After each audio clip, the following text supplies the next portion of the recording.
The sun hung low over Arlington National Cemetery, spilling golden light across endless rows of white marble headstones. Each stone marked a life cut short, a sacrifice made, and the hush that blanketed the grounds was almost otherworldly. Visitors spoke in whispers, some with heads bowed, some with children held close as if afraid to break the spell of solemnity that lingered here. At the heart of this silence stood the tomb of the unknown soldier. A single guard, uniform sharp and buttons gleaming, marched in perfect rhythm. Every step struck the marble with the weight of tradition. Rifle balanced at his shoulder, chin lifted, expression carved from stone. He was more than a man. He was the embodiment of duty. The crowd watched with reverence. Cameras clicked softly, hands folded over hearts, the atmosphere heavy with respect. Then came the sound that didn't belong. A loud laugh. From the far edge of the crowd, a young man pushed forward. Designer polo, flashy sunglasses, sneakers bright as chalk against the marble path. A phone in his hand streamed live to an invisible audience. He wasn't whispering. He wasn't respectful. He was loud, grinning, swaggering in a place that demanded humility.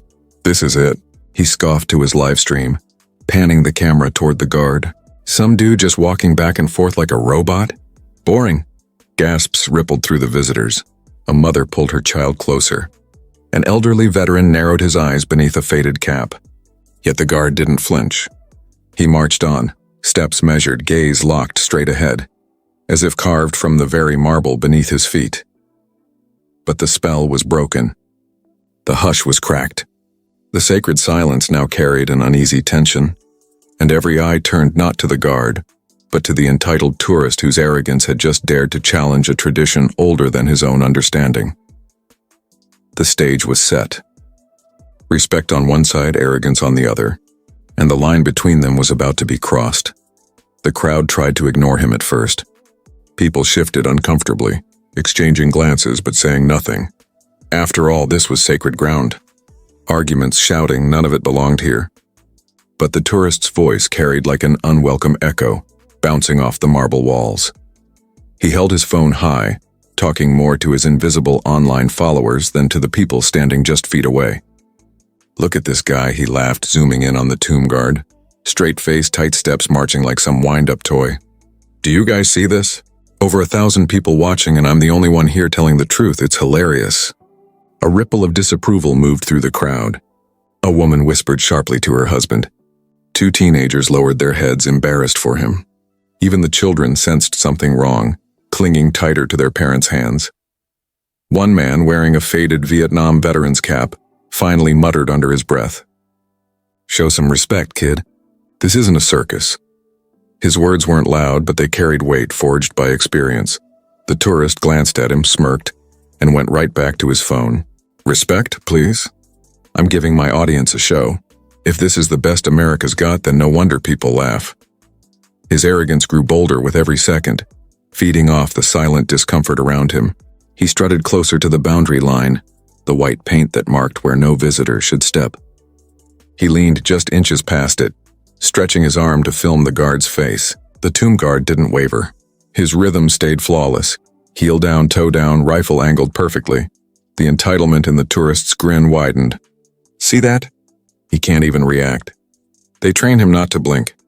I could dance right here and he'd still walk back and forth like a dumb robot." A hush fell heavier than before. The crowd's patience was thinning. Parents exchanged worried glances, unsure whether to step back or intervene. Mr. Collins, the man assigned to chaperone the group, finally stepped forward, his voice trembling. "Jason, enough," he said firmly, though his tone lacked authority. "This place isn't for jokes. You're crossing a line." Jason turned his camera toward him, smirking. "Relax, Collins. My viewers love this. Say hi to the internet." Laughter erupted from his phone's speakers, comments flying in real time. "LOL, this kid's savage. Kick the soldier, see if he reacts. Don't back down." Jason's ego swelled like a balloon. Collins's face went pale. "You don't understand what you're doing," but Jason did understand. He understood perfectly that every outrageous action drew more attention, more likes, more validation. And in his mind, attention was the only currency that mattered. The guard marched on. The sun gleamed off polished brass, casting light that seemed to mock Jason's arrogance with its brilliance. Every precise step was a reminder. This was discipline, this was honor, this was sacrifice carved into movement. But Jason only saw an opportunity to entertain. A little boy tugged at his mother's sleeve. "Mom, why is he being mean?" he whispered. The woman hushed him quickly, but her eyes burned holes into Jason's back. Still, the young man carried on. He puffed his chest, exaggerated his voice, and announced to his live stream, "Ladies and gentlemen, I'm about to do something no one's ever dared to do. Watch closely because history's about to get interesting." The crowd's collective heartbeat seemed to falter. A mother clutched her child tighter. The veteran gripped his cane. Collins stepped closer, desperation in his voice. "Jason, stop. Don't even think about it," but Jason wasn't listening. He was already dancing mockingly near the boundary line, mimicking the guards' march with exaggerated stomps and swinging arms. Each step he took drew nervous gasps. Each laugh he barked splintered the sacred silence further. The tension was unbearable. Visitors who had come to pay their respects now found themselves unwilling participants in a spectacle they never asked for. The reverent atmosphere was poisoned, turned into a stage for one man's ego, and still, the guard marched, unflinching, silent, untouchable. Jason's voice rose above the murmurs of the uneasy crowd. "Let's see what happens if I push it just a little further." He edged closer, his sneaker hovering dangerously near the painted boundary. The crowd froze. Some turned away, unwilling to watch what might happen next. Others stared, morbidly compelled by the arrogance unfolding before them. The veteran shook his head in disgust. "Kid's about to learn the hard way," he muttered. And indeed, the first cracks in Jason's bravado were forming, though he didn't see it yet. His laughter was louder than the voice in his gut telling him he had already gone too far. The sacred silence had been broken, but something else was now filling the space, a sense of inevitability. Everyone watching knew what Jason didn't. When arrogance collides with discipline, the outcome is never in doubt. The white boundary line was more than just paint on marble. It was a symbol. It marked where reverence ended and where sacred duty began. For decades, millions had visited the tomb of the unknown soldier, and not once had that invisible wall been ignored without consequence. Everyone knew what it meant. Everyone except Jason. He stood at its edge now, sneakers inches away from the line, grinning into his phone. The live stream chat scrolled so fast he could hardly read it, but the comments fueled him all the same. "Do it. Cross the line. You're a legend, bro." Each word was gasoline poured on the fire of his ego. Behind him, the crowd had grown larger. More tourists had stopped, curious about the commotion. Yet the more eyes upon him, the more inflated Jason's sense of importance became. He wasn't just some tourist anymore. He was the star of his own show. "All right," he announced loudly, sweeping his phone across the onlookers. "You want history? Watch this." With deliberate exaggeration, Jason lifted his sneaker and stepped across the painted line. Gasps tore through the silence like cracks in glass. A mother covered her child's eyes. The veteran with the cane cursed under his breath. Even Mr. Collins staggered forward, his face drained of color. "Jason," Collins hissed, voice cracking. "Get back now!" But Jason only smirked. "Too late, Collins. The world's watching, and they love me for this." The tomb guard, however, remained unchanged. He marched on, every step measured, his eyes fixed forward as though Jason didn't exist. The perfection of his rhythm made Jason's mockery feel even more ridiculous. But the young man mistook silence for weakness. "Oh, come on," Jason shouted, stomping his feet in a clumsy imitation of the guard's march. He swung his arms wildly, mimicking the rifle on the soldier's shoulder with his phone. Left, right, see? It's not that hard." The crowd groaned in unison. Phones lowered. For many, it was no longer entertaining but unbearable to watch. The sacred space had become a stage for humiliation, and Jason was too blind to see that he was humiliating only himself. The veteran's voice rose, sharp and cutting. "Kid, you better stop before you regret it." Jason spun toward him, holding his phone out like a microphone. "Regret? What's there to regret? I'm showing everyone how ridiculous this whole thing is." He turned back toward the guard, still marching with unwavering precision, and sneered. "This guy's not even human, just a wind-up toy in a fancy costume." His live stream exploded with laughing emojis. Jason drank it in. He began to mimic the guard more aggressively now, stomping hard on the marble, saluting mockingly, spinning in clumsy circles. His sneakers squeaked with every exaggerated step. Mr. Collins clutched at his arm desperately.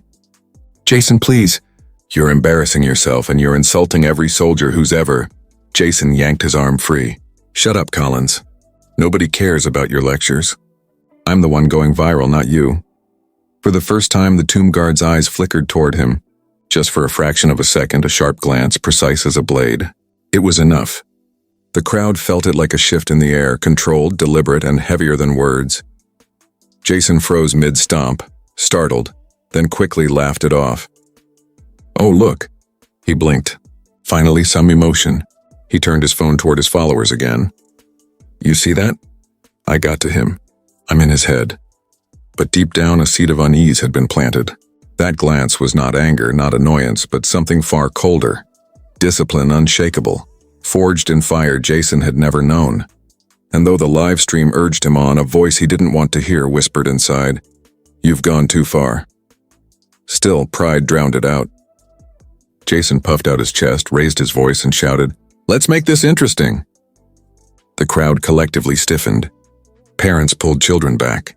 Phones lifted again, not out of amusement but disbelief at what was about to unfold. Jason moved directly into the guard's path, blocking his march. The soldier stopped on a dime, rifle glinting in the sun, his boots planted firmly on the marble. For the first time, silence shifted into confrontation. The young man waved his phone triumphantly. He stopped. "He had to stop for me." He spun to his audience. "I control the show now. You see that? I own this stage." But his victory was hollow. The guard stood motionless, towering, his silence louder than any shout could have been. The crowd could feel it, the weight of centuries of sacrifices untold pressing down on the boy's arrogance. Jason laughed nervously, sensing it too, but refusing to admit it. "Fine," he scoffed, backing up a step. "If he won't move, maybe I'll make him." He stomped forward again, this time lifting his sneaker with theatrical exaggeration, as though preparing to kick. The crowd gasped in horror. Mothers shielded their children. The veteran's knuckles whitened around his cane, and in that moment the sacred silence shattered completely. Jason was no longer just mocking. He was about to commit the unthinkable. The line wasn't just crossed, it was obliterated. Jason's sneaker hovered in the air, casting a sharp shadow on the marble. For a heartbeat, the entire world seemed to freeze. The tourists stopped breathing. Children buried their faces in their parents' sides. Even the cicadas humming endlessly in the background seemed to fade into silence. The tomb guard didn't move. Boots planted firmly, rifle balanced at his shoulder, his eyes locked straight ahead. His discipline was absolute. He was carved from duty itself, Jason sneered. "What, still nothing? You can't do anything, can you?" His voice dripped with mockery, but beneath it, the cracks were beginning to show. His laugh carried a nervous edge, thinner now, more forced than before. Still, his live stream egged him on. "Kick him! Show him who's boss! Legend status incoming!" With a dramatic flourish, Jason thrust his sneaker forward, aiming at the guard's chest. Gasps tore through the crowd. A woman screamed. The veteran slammed his cane against the stone. "Enough!" And then it happened. Jason's foot connected, barely. The tomb guard didn't budge. Not an inch. His chest, wrapped in crisp navy blue, absorbed the impact like marble absorbing a falling leaf. Jason, however, was not so steady. The force he expected to transfer into the guard came back into his own ankle. His balance wavered. His phone slipped from his sweaty grip, tumbling to the ground. Crack! The screen spiderwebbed on the marble, the live stream flickering out mid-comment. Jason gasped, stumbling backward. Pain shot through his ankle as it twisted under his own weight. His confident smirk collapsed into a grimace.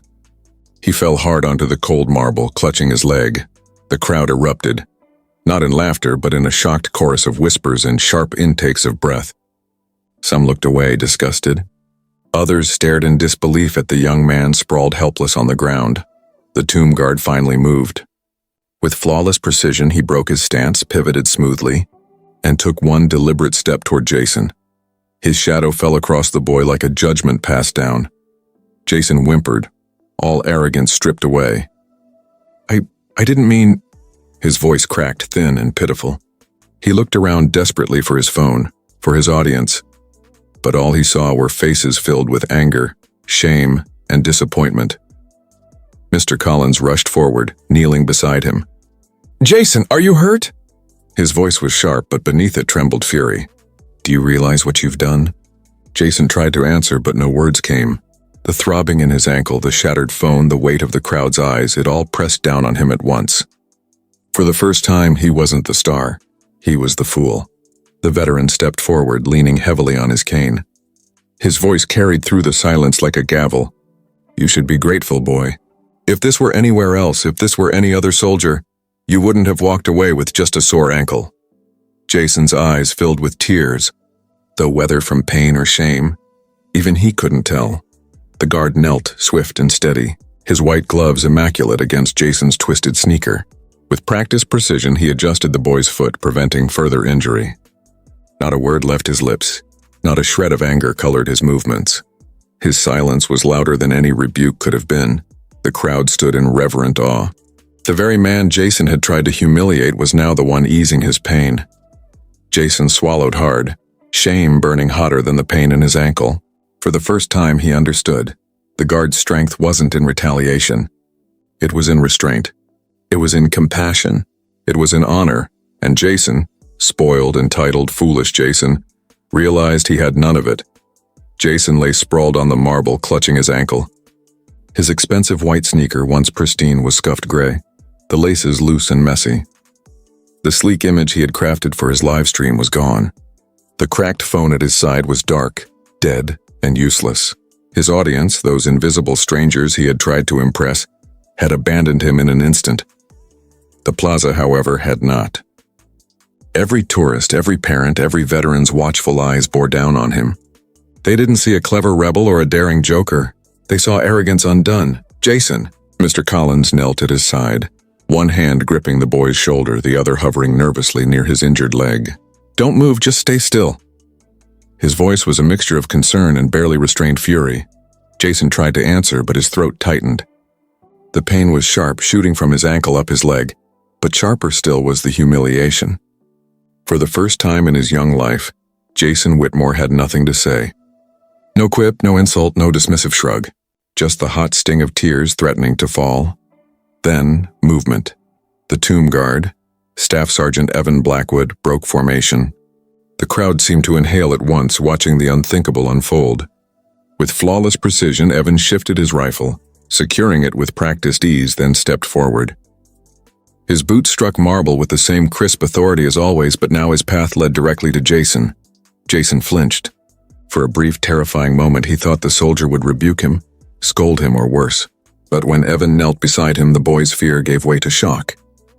The soldier's expression was calm, his voice measured, steady as a heartbeat. "Stay still," Evan said. "Don't try to move." "Let me take a look." Jason blinked up at him, bewildered. Why are you helping me?" "After what I did?" Evan didn't pause, didn't let the question linger. His white-gloved hands moved with careful precision, sliding around Jason's ankle to test the joint. "Because you're hurt," he replied simply. "That's what matters right now." The words landed heavier than Jason expected. No sarcasm, no judgment, just calm, controlled compassion from the very man he had mocked. Jason's chest tightened. His breath hitched. He couldn't meet Evan's gaze. Nearby, the veteran in the faded cap stepped closer, his cane tapping against the stone. His voice was softer now, reverent. "That's a soldier," he said aloud, more to the crowd than to Jason. "That's what honor looks like." Murmurs rippled through the plaza. Tourists who had once pulled out their phones now lowered them. Parents knelt beside children, whispering explanations about respect, sacrifice, and dignity. The atmosphere had shifted again, not to tension, but to awe. Evan continued his assessment, his tone even. "It's not a clean break," he murmured. "Looks like a bad sprain. You won't be putting weight on it until medics confirm." Jason winced as the soldier adjusted his foot slightly, but the steady voice anchored him. He felt small, smaller than he had ever felt before. Not humiliated, not laughed at, humbled. Evan slid his ceremonial sash from his shoulder, the gleaming fabric now serving a different purpose. He wrapped it tightly around Jason's ankle, creating a makeshift brace. Jason stared in disbelief. That's part of your uniform, Jason whispered, his voice trembling. Don't you need it? You need it more, Evan said simply, tying the sash with practiced precision. Jason swallowed hard, his eyes blurred. The mocking boy who had swaggered into this plaza was gone. What remained was just an 18-year-old kid, frightened, ashamed, and suddenly aware of just how small his world had been. Mr. Collins placed a hand on Jason's shoulder, his own voice thick with emotion. You've been given more grace today than you deserve, he said quietly. Jason bit his lip. He wanted to argue, to defend himself, to make excuses, but nothing came. Every word he thought of sounded hollow, childish, and wrong. So instead he stayed silent. Evan's voice cut through the stillness again, steady and low. This uniform, he said, tapping the old guard patch on his sleeve, isn't a costume. It represents more than me. It represents every man and woman who wore it before me, and the ones who never came home. Jason's throat tightened. He blinked rapidly, struggling to hold back tears. This tomb, Evan continued, his gaze flicking briefly toward the white marble monument behind him, isn't just stone, it's a promise. A promise that we will remember the ones whose names we'll never know. I stand here to keep that promise. That's why I don't move. That's why I don't speak. Because some promises deserve silence. Jason lowered his head. The words cut through his arrogance, slicing deep into the walls he had built around himself. I didn't know, he whispered hoarsely. Most people don't, Evan replied calmly. But knowing is where respect begins. The boy closed his eyes, tears escaping despite his efforts. The pain in his ankle was nothing compared to the ache swelling in his chest. Shame, regret, and something new. Understanding. The ranger, who had been calling for medical support, crouched beside them. Medics are on their way, he confirmed. He looked at Evan, nodding with respect. Thanks for holding him steady. Evan returned the nod, then glanced at Jason again. You'll be fine, he said. But your pride, that will take longer to heal. Jason let out a shaky breath. The words hit harder than any injury. He wanted to respond, to apologize, but his voice broke. I'm sorry, he whispered, barely audible. Don't apologize to me, Evan said quietly, adjusting the sash around the boy's ankle. If you mean it, honor them instead. He nodded toward the tomb. Jason followed his gaze, staring at the glowing marble in the afternoon sun. For the first time, it wasn't just a backdrop. It wasn't just a monument. It was a weight, a sacred weight pressing down on his heart. I thought this was just for show, Jason admitted, voice shaking. That you were here because you had no choice. Evan shook his head. I chose this. Every one of us did. You don't stand here unless you've carried the battlefield with you, unless you understand what it means to guard this ground. Jason's lips parted, but no sound came. The live stream, the likes, the comments, it all felt so pitiful now, crushed under the magnitude of what he had mocked. The medics arrived, sliding carefully to Jason's side. We'll stabilize the ankle and get him to the hospital, one said. Jason winced as they lifted him onto a stretcher, but he didn't resist. His eyes found Evan again, desperate to say something. Thank you, he whispered, the words raw but sincere. Evan gave a single nod, then rose smoothly, stepping back toward his post. His boots struck marble once more, rifle balanced, gaze locked forward. The silence of Arlington reclaimed its hold. As Jason was wheeled away, the veteran with the cane muttered almost to himself, Now he knows. Jason heard it, and for once he didn't argue. He let the silence sink in, heavy and cleansing. The lesson was not complete, but it had begun. Jason lay on the narrow hospital bed, the antiseptic smell of disinfectant stinging his nostrils. His ankle was wrapped tightly in clean white bandages elevated on a cushion. The fluorescent lights above hummed, casting a sterile glow on the room. Machines beeped softly nearby, monitoring a boy who was suddenly far quieter than he had ever been. The room was still, but Jason's mind wasn't. His thoughts swirled like a storm, memories of laughter, arrogance, and the sharp moment when his foot struck the soldier's chest. Again and again he saw it, the instant his sneaker connected and his balance failed. But even stronger than that image was the one that followed. The guard kneeling beside him, voice calm, hands steady, helping instead of condemning. Why?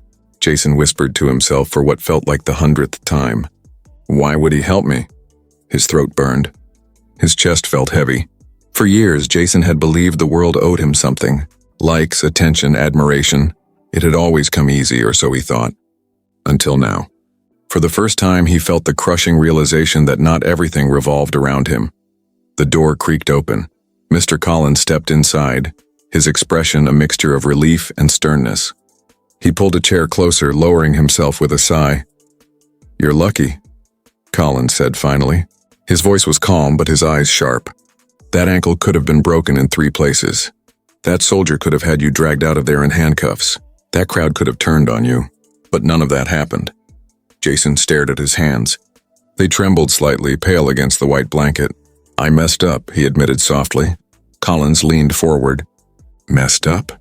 Jason, you disrespected one of the most sacred places in this country. You tried to humiliate a man who carries centuries of honor on his shoulders. And he—" Collins shook his head, almost in disbelief. "He treated you with more dignity than you deserved." Jason's eyes stung. He blinked hard, trying to hold back tears. "I didn't know," he whispered. "I didn't understand what it meant. I thought it was just a show." Collins let out a long breath. For once, there was no lecture in his tone, only truth. "Ignorance is dangerous, Jason. It makes fools of men who should know better." The boy's chest tightened. He turned his head, staring at the wall, ashamed to meet Collins's gaze. "I saw his eyes," Jason murmured. He wasn't angry. Not once. He just stood there, like I was nothing. "And when I fell, he helped me." His voice cracked. "He helped me." Collins studied him, then nodded slowly. "That's the difference between pride and honor. You were chasing pride. He carries honor. And honor doesn't need to shout." Jason swallowed hard, his throat tight. The words cut deep because they were true. Days passed. Doctors checked his ankle, nurses adjusted his bandages, and Collins visited daily. Jason barely touched his phone. The shattered device had been replaced, but he couldn't bring himself to log back into his accounts. The thought of facing the clips, the memes, the endless ridicule made his stomach twist. His followers weren't laughing with him, they were laughing at him. One night, unable to sleep, Jason sat up in bed. Moonlight spilled across the hospital floor, and his reflection stared back at him from the darkened window. His face looked different, drawn, tired, older somehow. "Who am I?" he whispered into the empty room. For once, there was no audience. No live stream. No comments. Just silence. And in that silence, Jason found something terrifying, himself. By the time he was discharged, Jason had changed. His limp was real, his crutches clumsy, but the heaviness inside him was heavier still. Collins helped him into the car, and the ride back was quiet. The usual cocky remarks, the tapping on his phone, the music blaring through earbuds, it was all gone. Jason simply stared out the window, watching the city pass by like a stranger seeing it for the first time. At home, he avoided his old routines. The ring light in his room gathered dust.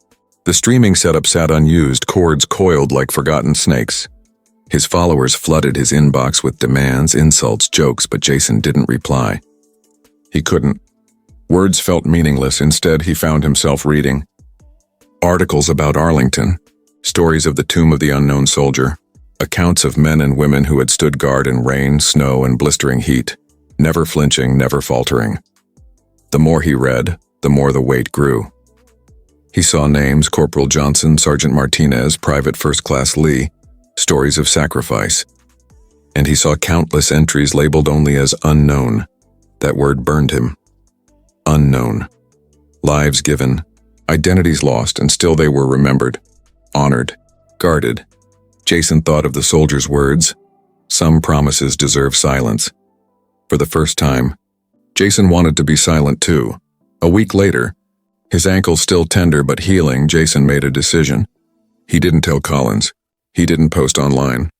He didn't announce it at all. Instead, he bought a single bouquet of white roses. Simple, unadorned, quiet. He traveled back to Arlington. His crutches clicked against the pavement, slower than the confident strides of a week ago. Tourists moved aside, some recognizing him, some whispering, but Jason kept his head down. He wasn't here for them. When he reached the plaza, his heart pounded. There in the golden light of late afternoon, the tomb stood, unchanged and eternal. And there, marching in perfect rhythm, was Staff Sergeant Evan Blackwood. Rifle balanced, eyes straight ahead, steps precise. Jason stopped a few paces away. He didn't dare cross the line again. His chest tightened as memories surged back, but he steadied himself. Slowly, carefully, he placed the bouquet at the base of the railing. White petals glowed against the stone. For a long moment, Jason just stood there, head bowed. No live stream, no audience, no performance. Just silence, and in that silence he felt something he had never felt before. Peace. The bouquet of white roses rested at the base of the railing, soft petals trembling in the faint breeze. Jason lingered, his crutches steady beneath his arms, his head bowed. Around him, tourists moved carefully, their voices hushed, their eyes drawn not to him but to the tomb itself. For once, Jason was grateful to be unseen. He didn't need an audience. Not anymore. The sun was beginning its slow descent, washing Arlington in gold. The rows of marble markers seemed to stretch forever, each one glowing in the fading light. Jason inhaled deeply, his chest rising and falling with a new kind of reverence. Across the plaza, the steady click, step, click, step of the tomb guard's boots filled the silence. Staff Sergeant Evan Blackwood marched with the same precision, the same calm authority, as though not a single day had passed since the incident. Rifle at his shoulder, chin high, his presence was as unshakable as stone. Jason dared to lift his eyes. For a fleeting moment, Evan's gaze broke from its fixed horizon. Just a fraction of a second, no more. But in that instant, their eyes met. Jason froze. Heat flushed his face. He expected to see anger, disappointment, maybe even contempt. But none of that came. Evan's expression was the same as it had always been. Calm, steady, resolute. Yet somehow Jason felt something deeper in that glance. Recognition. Not forgiveness exactly, but acknowledgement. Jason swallowed hard, lowering his eyes again. His throat tightened, words forming that he dared not speak aloud. "Thank you." He shifted on his crutches, stepping back to give space. He didn't want to disrupt the sacred rhythm again. The guard's steps resumed, echoing across marble, steady and eternal. Behind Jason, whispers stirred. A pair of tourists recognized him, the foolish boy from the viral clip, the one who had mocked the tomb guard. Phones lifted discreetly, but Jason ignored them. Let them record. Let them post. For once, he didn't care. What mattered wasn't how the world saw him. It was how he stood in this moment. He leaned on his crutches, pain pulsing faintly through his ankle. Yet even that pain felt like part of the lesson. A scar, a reminder. He welcomed it. The veteran with the cane appeared again, shuffling slowly through the crowd. His weathered eyes fell on Jason, and he paused, studying the boy in silence. Then, with a faint nod, he tapped his cane gently against the marble, a gesture of respect. Not for what Jason had been, but for what he was trying to become. Jason's chest tightened. He bowed his head again, fighting the sting in his eyes. The weight of shame was still there, but now it was joined by something else, resolve. Minutes passed. The guard marched. The roses lay still. The crowd shifted quietly, reverence reclaiming the space. Jason finally exhaled, steadying himself. He whispered under his breath, just for the tomb to hear, "I get it now." With that, he turned. Each step on his crutches was slow, deliberate. He didn't look back at the cameras. He didn't try to explain himself to strangers. He had already said everything that needed saying, through silence, through flowers, through humility. At the edge of the plaza, he paused one last time. The tomb glowed in the distance, Evan still marching with flawless precision. Jason knew he would return again. Maybe with more roses, maybe with nothing at all. But he would return, not for the world, not for forgiveness, but because the silence itself had become part of him. As he moved away, the words of the soldier echoed in his mind. Some promises deserve silence, and Jason knew he would carry that silence with him for the rest of his life. Weeks passed, but Jason carried Arlington with him like a shadow. His ankle healed, the bandages came off, and the limp faded with time. But inside, the weight of that moment, the marble silence, the soldier's steady voice, the roses, remained. He returned to his old room, where the ring light still sat on the desk, cold and dusty. The sight of it filled him with unease. Once it had been his entire world, a stage for jokes, stunts, shallow thrills. Now it felt hollow. He unplugged the light, coiled the cord, and set it aside. For the first time, he didn't need it. Instead, Jason began to read more. Books about history, Memoirs of veterans, stories of sacrifice, of courage, of quiet dignity. He discovered worlds he had never cared to notice before, and with each page, the shame inside him softened into something else. Respect. Collins noticed the change. One evening, as they sat on the porch, the older man watched Jason quietly. "You're not the same kid I brought to Arlington," he said. Jason looked down at his hands. "I don't want to be," he admitted. "I don't want to forget what I saw there." The words were simple, but Collins heard the depth in them. He only nodded, a faint smile touching his lips. Jason didn't chase followers anymore. He stopped measuring his worth by comments and likes. Instead, he started showing up at the local Veterans Center, at first just to listen. The old men and women there carried stories like scars, sometimes heavy, sometimes proud, and Jason absorbed everyone. He asked questions not for content but for understanding. At first, they looked at him with suspicion. Some had seen the viral clip. They knew his name, his foolish act, but slowly his sincerity won them over. He wasn't there to prove anything. He was there to learn. One afternoon, an elderly veteran placed a wrinkled hand on his shoulder. "Kid, you remind me of myself before I grew up the hard way. Don't waste the chance you've been given." Jason nodded, and for once he didn't feel the need to reply. Silence said enough. The day finally came when he returned to Arlington alone. No cameras. No flowers this time. Just himself. He stood before the tomb, watching the guard march with the same eternal rhythm. His chest tightened, not with shame anymore, but with quiet gratitude. He bowed his head, lips moving in a whisper. "Thank you for the lesson." The guard didn't respond. He didn't need to. The silence was answer enough. As Jason turned to leave, he realized something profound. He would never be the boy chasing applause again. Arlington had taught him the truth, that honor speaks louder than pride, that silence carries more weight than noise, and that respect is not demanded but earned. The roses he had left were gone now, but their meaning lingered. In his heart, Jason knew the lesson would outlive him, and for the first time in his young life, he felt free.